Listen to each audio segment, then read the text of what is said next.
Muito bem. Olá, você que está me assistindo. Seja muito bem-vindo a mais um dos nossos vídeos. Essa aula ela está dividida em três partes e nós vamos falar basicamente sobre homomorfismos de anéis, né? Eu lembro que lá em grupos, quando nós estávamos estudando grupos, em algum momento nós passamos a estudar funções que, que tinha como domínio um grupo e um contradomínio outro grupo. E essa função ela preservava a estrutura, né? Ou seja, a função aplicada ao produto de dois elementos no grupo domínio tinha que ser igual ao produto das imagens lá no contradomínio, né? Isso significava a função, então, ela preservar a estrutura de grupo, né? Ou seja, você operar primeiro no domínio e aplicar f, ou aplicar a função, é a mesma coisa do que você aplicar a função nos dois elementos e depois multiplicar lá no contradomínio. Tá? Isso é o que a gente chamou de homomorfismo de grupos. É claro que uma noção desse tipo também existe para anéis, né? E você, baseado naquilo lá, você pode tentar você mesmo escrever agora a definição que você acha que seria a definição de homomorfismo de anéis. Lá em grupos nós tínhamos apenas uma operação. Em anéis, que nós estamos estudando agora, nós temos duas operações, né? Então, aí você já pode ter uma noção de como é que vai ficar a definição de homomorfismo de anéis. Se você quiser dar uma pausa agora, quiser escrever, tente escrever você mesmo a definição que você acha que seria uma boa definição de homomorfismo de anéis, baseado naquela ideia de homomorfismo de grupos que nós vimos lá atrás. Tá? Então, nesse vídeo de agora, nós queremos fazer uma parte introdutória aqui, né? Definir o que vem a ser um homomorfismo de anéis, dar só duas propriedades bem elementares deles, que a gente usa assim, super direto, toda hora você está usando, né?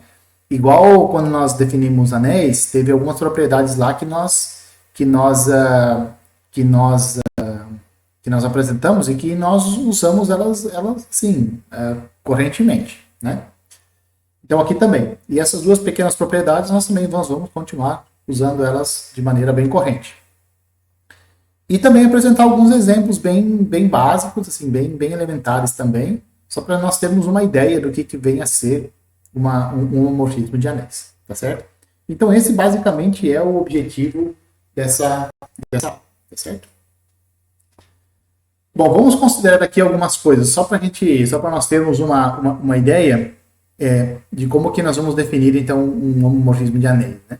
Então vamos pegar inicialmente um anel A e um ideal de A e o anel quociente A acrescentado por I, né? Então nós temos agora dois anéis. Quando você tem um anel e um ideal, então você tem um anel original, que é esse anel que eu chamei de A, e você tem um novo anel, que é o anel quociente, determinado então pelo A e pelo ideal I. Aí você tem uma função natural, da mesma forma que nós tínhamos lá em grupos, uma função natural do grupo no quociente. Aqui no caso de anéis, você também tem uma função bem natural entre o anel base, né, o anel original, e o anel quociente. O que essa função faria? Né? Essa função aqui eu chamei ela de eta, porque ela é a letra grega que mais se parece com o N, né? Eu não quis usar a letra N, porque isso poderia confundir com o número de elementos, essas coisas assim, né? Então eu resolvi usar essa letra grega aqui, ela chama-se eta. E como que nós vamos definir então essa função eta do A no quociente? O que essa função vai fazer com cada elemento do A? A maneira mais natural de fazer isso, e usando a inspiração que nós tínhamos em grupo, é levando na classe do A. Então, cada elemento do A é levado na sua classe. Essa é a forma mais natural possível de você definir essa função eta aí. Tá? E essa função, nós vamos ver agora, que ela preserva as duas estruturas, a estrutura de anel desse anel A e a estrutura de anel do anel quociente. Né? Preserva operações em qual sentido? No seguinte sentido, ó. A função eta aplicada na soma, na soma de A por B, isso aqui dá a classe do AB. certo? Pela definição de soma de classes, isso aqui é a classe de A somado com a classe de B. E isso aqui é exatamente a função eta aplicada em A, e isso aqui é a função eta aplicada em B. Ou seja, da mesma forma que lá em grupos, a função natural do grupo no quociente preservava a operação do grupo, aqui preserva a soma. Né? E por que vai preservar a soma? Ora, porque o A com a adição e o quociente com a adição são grupos abelianos. Então é natural você esperar essa daqui. É natural você esperar que essa operação de adição ela seja preservada, vamos dizer assim. Né? Bom, isso vale para adição, mas nós vamos ver que isso também vale para a multiplicação. E por que vai valer para a multiplicação? Pela forma como nós definimos a função eta, a eta de AB é a classe do AB, e pela forma como nós definimos a multiplicação. A multiplicação de duas classes, da classe de A e a classe de B, é a classe do produto AB. Né? Então, isso daqui, essas duas igualdades aqui, elas são válidas. Mas isso aqui, se você for perceber, é exatamente a função eta de A multiplicado pela função, desculpa, isso aqui é exatamente igual a eta de A multiplicado por eta de B. Né? Então, é nesse sentido, né? Nesse sentido é que você fala que essa função aqui, ela preserva as duas operações dos anéis em questão, né? Do domínio e do contradomínio, certo?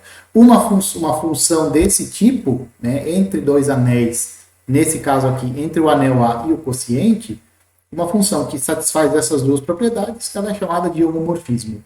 Essa função especial aqui, ela é chamada de homomorfismo canônico, ou então de homomorfismo natural entre o A e o quociente. Bom,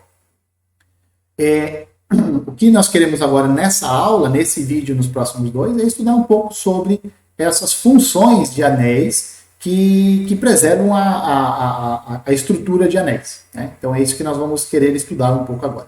Para não ficar uma coisa muito cansativa, eu já vou assumir aqui algumas notações. A e a linha vão ser sempre anéis, tá? A menos que eu diga o contrário. O elemento neutro da adição do anel A eu vou denotar por 0, o elemento neutro da adição do A' eu vou denotar por 0'. Tá? A identidade do A e a identidade do A', quando essas identidades existirem, porque elas podem não existir, mas quando elas existirem, um de A eu vou denotar por 1 e um de A' eu vou denotar por 1'. Né? É uma criatividade imensa. E as duas operações do anel A e do anel A', eu vou denotar essas operações por essa cruzinha aqui e pelo ponto. Tá? Eu não vou fazer diferenciação aqui. Embora as operações de adição do A e do A' possam ser completamente diferentes.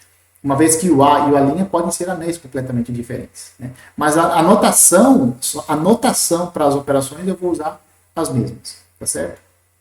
Essa cruz e esse ponto, né? Então, por exemplo, se o seu A for o anel dos inteiros e seu A' for, por exemplo, o anel das matrizes, anel de matrizes, aqui nos inteiros eu vou usar essa notação aqui para as operações, no anel das matrizes eu vou usar a mesma notação. É só isso que eu quero dizer, tá certo? Bom, então vamos definir então, o que vem, de maneira formal, o que vem a ser um homomorfismo entre dois anéis. Né? Então, um homomorfismo entre dois anéis é uma função que vai de um anel A, um anel A', que satisfaz as seguintes propriedades para quaisquer dois elementos x e y que estão em A.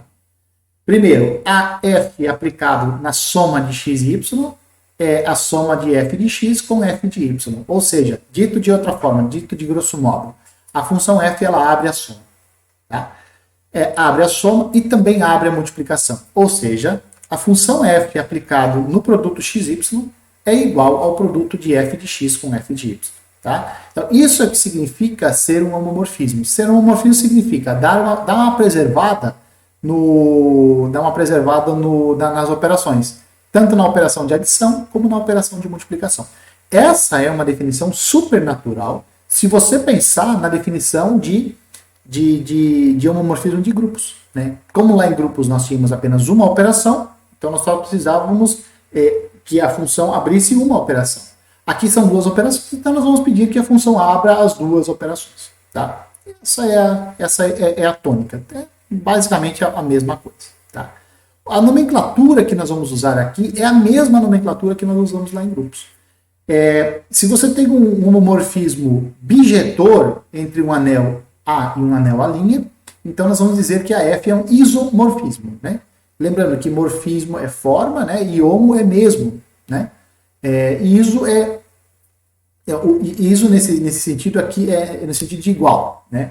Então, de novo, quando dois anéis são isomorfos, do ponto de vista da álgebra, eles são iguais. Não há distinção entre eles se você usar o óculos da álgebra, mesmo que os elementos sejam completamente diferentes dos dois anéis. Tá? E quando dois anéis são isomorfos, então você escreve essa notação aqui. Isso aqui encurta bastante a notação de anéis isomorfos. É muito mais fácil você escrever isso aqui do que você escrever toda hora. A e a linha são isomorfos. Tá certo? Você já deve ter percebido que na matemática nós gostamos de escrever coisas curtas, né? Não ficar escrevendo coisas muito longas, assim, né? Quando puder encurtar a notação, encurte. Um homomorfismo que vai de um anel nele mesmo, né? Eles são chamados de endomorfismos. Aqui, nesse caso, as duas operações têm que ser as mesmas para você ter um endomorfismo. Porque nós já vimos, por exemplo, os reais, ele é um anel com as operações usuais de adição e multiplicação, mas o anel dos reais também o conjunto dos reais também é um anel com uma outra operação, com duas outras operações que nós definimos algumas aulas atrás. Né? Para você chamar de endomorfismo, você tem que considerar dois anéis com as mesmas estruturas. Né? Adição e multiplicação aqui e aqui tem que ser as mesmas, né? Não pode trocar as operações. Tá? Então, esses são chamados de endomorfismos. Né? E isomorfismos de um anel nele mesmo são chamados de automorfismos. Né? Auto aqui no sentido de em si mesmo. Isomorfismo em si mesmo. Algumas observações, essas aqui são aquelas duas propriedades elementares que eu falei para vocês que nós iríamos demonstrar. Essa primeira aqui, nós vamos demonstrar, mas nós não precisaríamos demonstrar. Por que não? Porque nós já sabemos lá de grupos que um homomorfismo de grupos leva o elemento neutro do grupo, do domínio, no elemento neutro do grupo contradomínio. Né? Isso nós já sabemos. Todo homomorfismo de anéis, em particular, é um homomorfismo de grupos. Já que todo anel com uma operação de adição é um grupo. Abeliano, inclusive. Né? Então, nós não precisaríamos mostrar que um homomorfismo de anéis leva o elemento neutro da adição do anel A no elemento neutro do anel A'. Nós não precisaremos mostrar, não, nós vamos mostrar. A ideia vai ser a mesma. Tá? Outra coisa, todo homomorfismo leva o simétrico de um elemento no simétrico da imagem desse elemento. Ou seja, F aplicado em menos A é a menos F de A. Ou seja, F leva o simétrico do A no simétrico do F de A. Tá certo? Isso nós também não precisaríamos demonstrar. Se nós não quiséssemos demonstrar, nós não precisaríamos, porque isso aqui também já é herdado lá de grupos. Só que lá em grupos, como nós usamos a operação de multiplicação, né?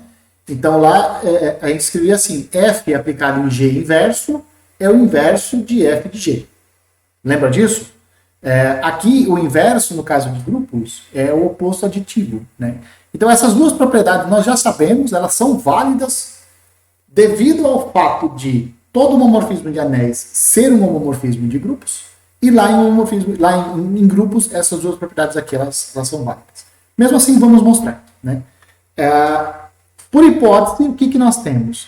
Nós temos que a F aplicada em 0 é F de 0 mais 0. Porque 0 mais 0 dá 0. Tá? Então, essa primeira igualdade aqui, ela vale. Como a F é um homomorfismo, então F de 0 mais 0 é F de 0 mais AF de 0.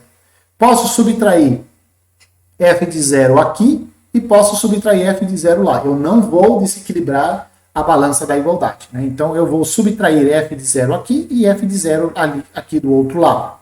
Quando eu fizer isso, eu vou subtrair F de 0 aqui e vou subtrair F de 0 lá. Quando eu subtrair F de 0 aqui, o que vai sobrar? Vai sobrar só a F de 0. e aqui no lado esquerdo vai sobrar f de 0 menos f de 0, tá certo? Mas f de 0 menos a f de 0, ou seja, um elemento do contradomínio subtraído dele mesmo dá 0 no contradomínio. Tá? Então, de fato, todo homomorfismo leva o elemento neutro do domínio no elemento neutro do contradomínio para a adição. Outra coisa também é o seguinte, né? F de A somado com F de menos A, ou seja, a F de A somado com esse elemento aqui, com a imagem do simétrico, é F de A mais menos A. Isso porque a F é um homomorfismo. Né? Então, como a F é um homomorfismo, essa igualdade aqui ela é válida. Mas isso aqui é igual a F de 0, que é igual a 0 linha. Moral da história, o que eu acabei de mostrar aqui? Que esse elemento aqui, o F de menos A, ele também funciona como um simétrico do F de A. Claro, porque eu peguei o F de A, somei com esse elemento, deu o 0 do contradomínio, deu 0 linha. Bom, então, esse elemento aqui é o simétrico desse. Mas espera, este elemento, o F de A, só tem um simétrico, que é o menos F de A. Como só tem um e eu encontrei outro, eles têm que ser iguais. Tá? Então, por isso que o F de menos A é igual a menos a F de A. Certo? Bom, essas aqui são essas duas propriedadezinhas, né, que eu já tinha falado para vocês. Bastante básico. E essas aqui, ó, creia em mim, nós vamos usar essas duas deliberadamente daqui para frente. Sem grandes alardes e sem grandes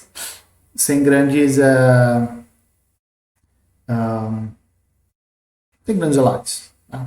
Nós vamos usar elas muito, certo? Alguns exemplos agora, né, os dois últimos slides vão ser só de exemplos. É claro que a função nula e a função identidade, a função nula de um anel num outro anel é um homomorfismo. Ela zera todo mundo. A função nula pega todos os elementos do domínio e leva no elemento neutro no zero linha aqui, né? Essa é a função nula. A função identidade de um anel nele mesmo, né, leva todo elemento nele mesmo. Isso, na verdade, é um homomorfismo, mas muito mais do que isso, ele é um isomorfismo, porque a função identidade sempre é bijetora. Tá? Então, aqui nós temos o primeiro exemplo de um automorfismo, que é a identidade, a função identidade. Como nós também vimos lá nos primeiros slides, a função natural de um anel no quociente, dado dessa forma, é um homomorfismo de anéis. Nós já fizemos aquelas contas lá no início, então nós não vamos fazer de novo. Né? Isso é um homomorfismo. Inclusive, ele tem um nome especial, né? Ele é um homomorfismo canônico. A função conjugação, ela é um automorfismo no anel dos complexos. Por que é um automorfismo? Ela é um automorfismo porque o conjugado da soma é a soma nos conjugados, o conjugado do produto é o produto dos conjugados, né? E ela é a sua própria inversa. Tá? Então, essa função ela é bijetora também. Você pode mostrar que ela é bijetora ou mostrar que ela tem uma inversa. Né? Então, essa função aqui ela é um automorfismo e a inversa dela, porque para você mostrar que é bijetora, ou você mostra que ela é injetora e sobrejetora, ou você mostra que ela tem uma inversa. Né? E essa função aqui é mais fácil mostrar que tem inversa. A função inversa dela é ela mesma. Né? Se você conjugar duas vezes o A mais BI, você volta exatamente no A mais BI. Tá certo? Então, esse é um automorfismo bastante importante no corpo dos números complexos, né? Ou no anel dos números complexos, como você preferir. Bom, essa conjugação aqui, ela nos inspira a definir um novo homomorfismo, só que agora nesse conjunto aqui no Z raiz de D, tá certo? Onde o D é um inteiro livre de quadrado, né? Então, inspirado naquela conjugação que nós acabamos de ver, a função sigma, que leva A mais B raiz de D em A menos raiz de D, A menos B raiz de D, isso também vem a ser um automorfismo. Nesse caso aqui, um automorfismo de anéis, não é um automorfismo de corpos. Né? E o mesmo vale se você trocar aqui inteiros por racionais. Tá? Isso também funciona, também acaba sendo um automorfismo. Se você tem D um domínio e F o corpo de frações desse domínio, que nós já estudamos na aula passada, o corpo de frações, né? Então, essa função aqui, ó, que vai do D para o F, que leva cada x na fração x sobre 1, isso aqui é um homomorfismo injetor de anéis, tá certo? É como se você, um homomorfismo injetor é como se você estivesse jogando um anel dentro do outro de maneira bem ordenada, né? Os elementos eles não estão sobrepostos. Injetividade faz isso, né?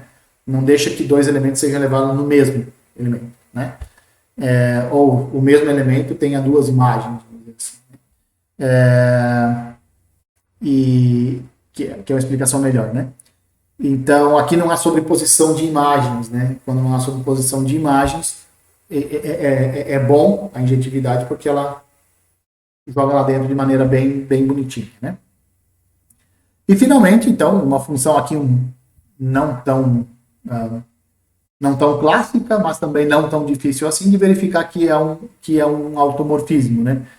Que é essa função que vai do Q cartesiano Z em Z cartesiano Q, que leva cada par ordenado xy no par ordenado yx. Isso aqui também é um automorfismo, tá certo? Preserva a adição de pares ordenados, preserva a multiplicação de pares ordenados. Isso aqui é o produto direto, isso aqui é o produto externo, né? Eu falei cartesiano, mas é o produto externo aqui. Eu estou olhando esses dois conjuntos aqui com a estrutura de anel, com aquelas duas propriedades naturais de adição e multiplicação de pares ordenados, né? Soma as ordenadas, soma as abscissas e depois a multiplicação você multiplica coordenada a coordenada, tá? Então isso aqui é um automorfismo, a inversa dela é ela mesma, tá certo? Bom, como você pode ter percebido, nós chegamos então no slide 8 de 8. Essa é uma aula bem mais curta. Decidi refazer de novo.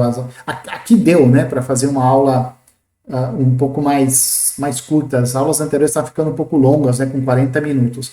É que lá o assunto eu achava melhor não quebrar em dois vídeos, porque poderia ser ainda pior, né?